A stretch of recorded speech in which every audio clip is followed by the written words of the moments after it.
Hello learners, welcome to channel SN commerce academy.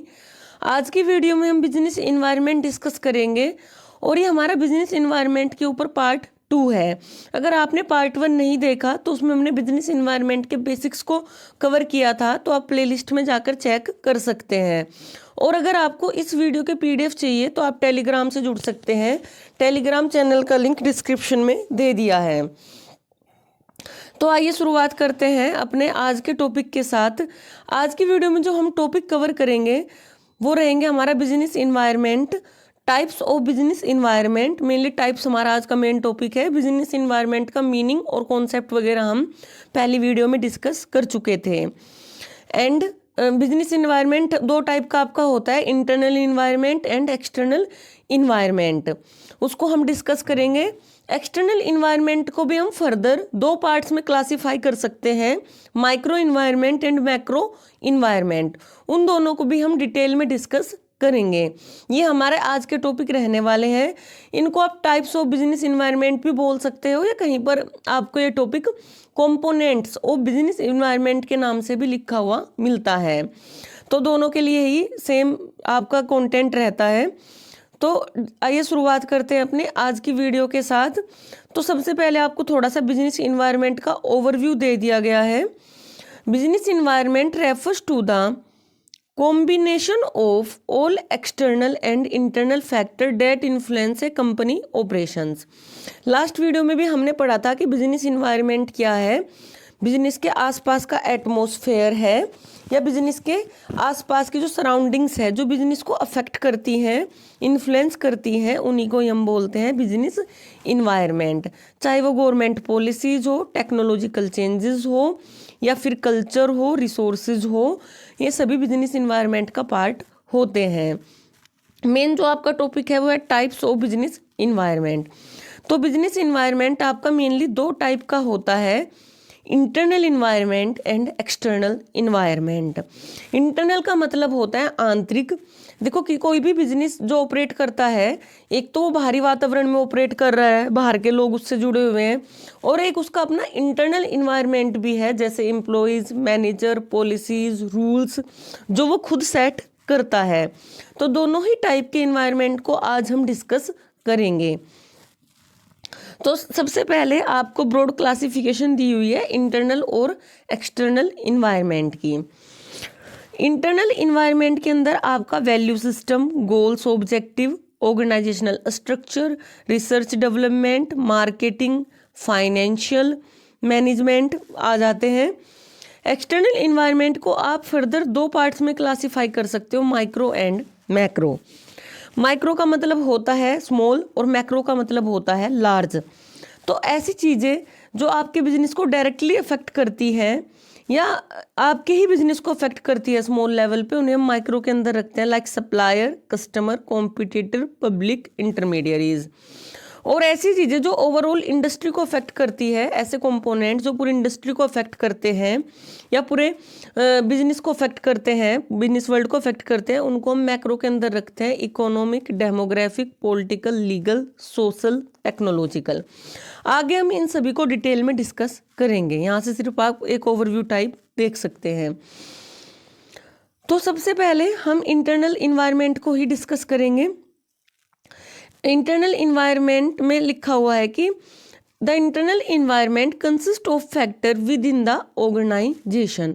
तो जो चीज़ें ऑर्गेनाइजेशन के अंदर होती है, डेट अफेक्ट इट्स फंक्शनिंग, उनको हम इंटरनल इन्वायरमेंट में लेते हैं। मतलब जिनको आप कुछ हद तक कंट्रोल, मतलब जिनको आप पूरी तरीके से कंट्रोल कर सकते हैं, चेंज कर सकते हैं, ऐसे इन्वायरमेंट को हम इंटरनल इन्वायरमेंट बोलते हैं।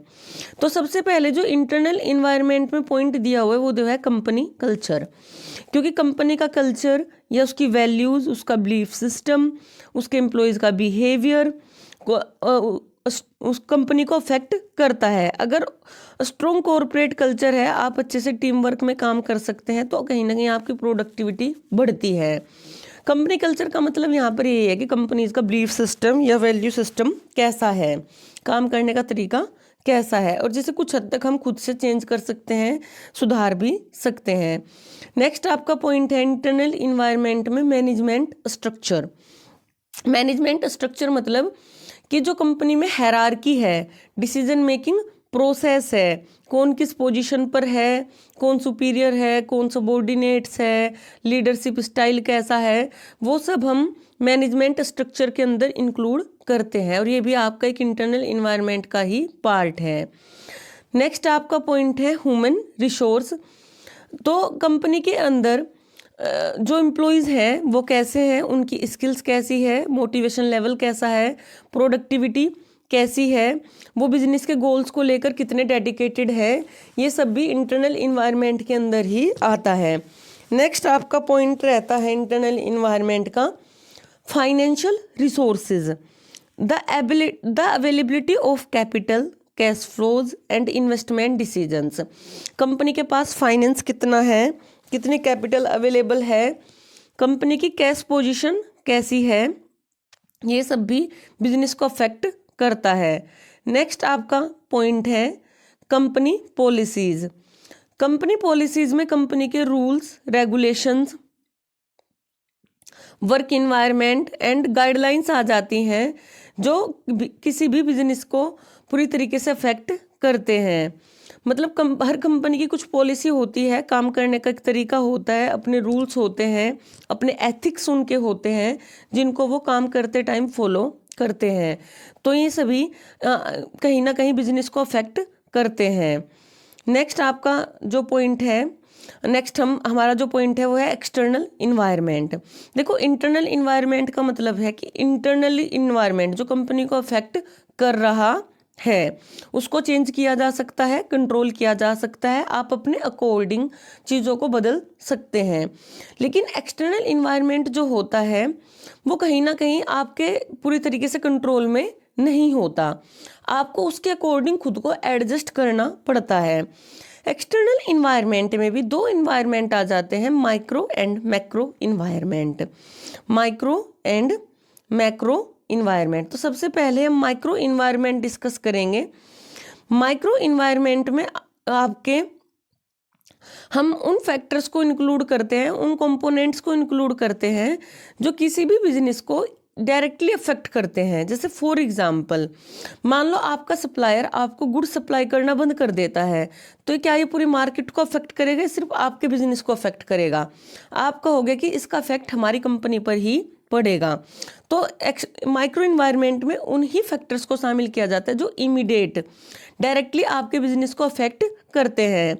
माइक्रो इन्वायरमेंट को हम टास्क इन्वायरमेंट के नाम से भी पढ़ते हैं और ऑपरेटिंग इन्वायरमेंट के नाम से भी इसको पढ़ा जाता है। तो आपको ये सारे ही नाम याद रखने, क्योंकि एग्जाम में कई बार आपको अलग नाम से भी पूछ लिया जाता है।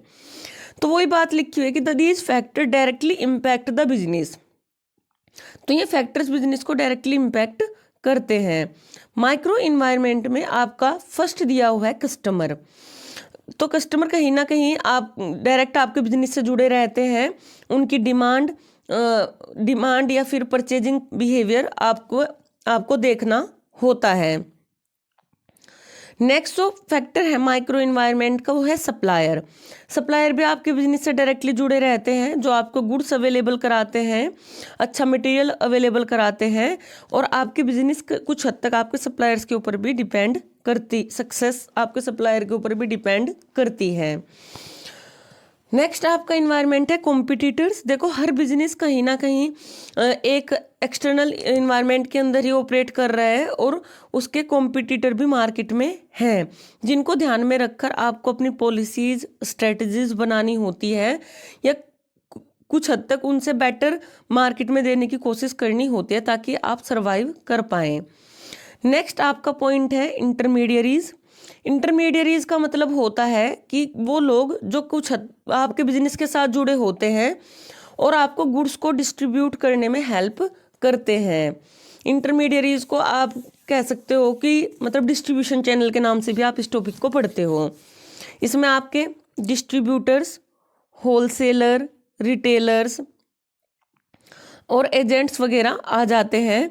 जैसे फॉर एग्जांपल मान लो आपकी कोई कंपनी है तो मार्केट में आप गुड्स किसके हेल्प से डिस्ट्रीब्यूट करते हो, तो आप डायरेक्टली सेल कर सकते हो या फिर आप होलसेलर वगैरह की हेल्प से, रिटेलर्स की हेल्प से मार्केट में सेल कर सकते हो। तो ये आपके इंटरमीडियरीज के अंदर आ जाते हैं और ये भी आपका माइक्रो इन्वायरमेंट का ही पार्ट होता है। नेक्स्ट आपका पॉइंट है पब्लिक एंड मीडिया। तो देखो पब्लिक ओपिनियन तो और मीडिया ओपिनियन तो हर बिजनेस के लिए इम्पोर्टेंट होते हैं, इसी पे ही आपकी बिजनेस की ग्रोथ और इमेज डिपेंड करती है, तो इसको भी आपको ध्यान में रखना होता है। तो ये सारे आपके इंटरनल इन्वायरमेंट के फैक्टर थे। नेक्स्ट जो हम इन्वायरमेंट डिस्कस करेंगे वो होगा मैक्रो इन्वायरमेंट, या फिर कह सकते हो broad external factors. Broad external factor जो बड़े लेवल पर या पूरी इंडस्ट्री को अफेक्ट करते हैं, इंडस्ट्री लेवल पर अफेक्ट करते हैं। तो the large scale fact forces that impact all business in an economy. तो मैक्रो इन्वायरमेंट में उस टाइप के फैक्टर्स आ जाते हैं जो सभी बिजनेस को अफेक्ट करते हैं, किसी इकोनॉमी के अंदर या पूरी इंडस्ट्री को अफेक्ट करते हैं। तो मैक्रो में सबसे पहले जो आपका कंपोनेंट है वो है इकोनॉमिक इन्वायरमेंट। देखो आगे हम इन सभी इन्वायरमेंट के बारे में डिटेल्स में भी वीडियो बनाएंगे, अभी हम ओवरव्यू पढ़ लेते हैं।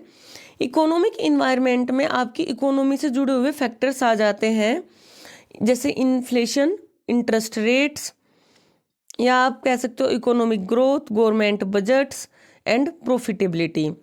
मतलब जो आपके पैसे से जुड़ी हुई चीज़ें हैं, या मान लो कह सकते हो कि इंटरेस्ट रेट वगैरह जो लोन वगैरह को अफेक्ट करते हैं, मनी सप्लाई को अफेक्ट करते हैं, इस टाइप के फैक्टर्स को हम इकोनॉमिक इन्वायरमेंट में पढ़ते हैं। नेक्स्ट आपका पॉइंट है political and legal environment. Political environment आपका कहीं ना कहीं गवर्नमेंट से जुड़ा होगा, जो गवर्नमेंट रूल्स वगैरह लेके आती हैं, या फिर लीगल कह सकते हो कि कुछ एक्ट्स वगैरह, पॉलिसीज़ वगैरह जो आती रहती हैं, लॉ वगैरह आते रहते हैं, इनको हम पॉलिटिकल और लीगल इन्वायरमेंट में कवर करते हैं और ये हमारे बिजनेस को अफेक्ट करती हैं। नेक्स्ट आपका टेक्नोलॉजिकल इन्वायरमेंट।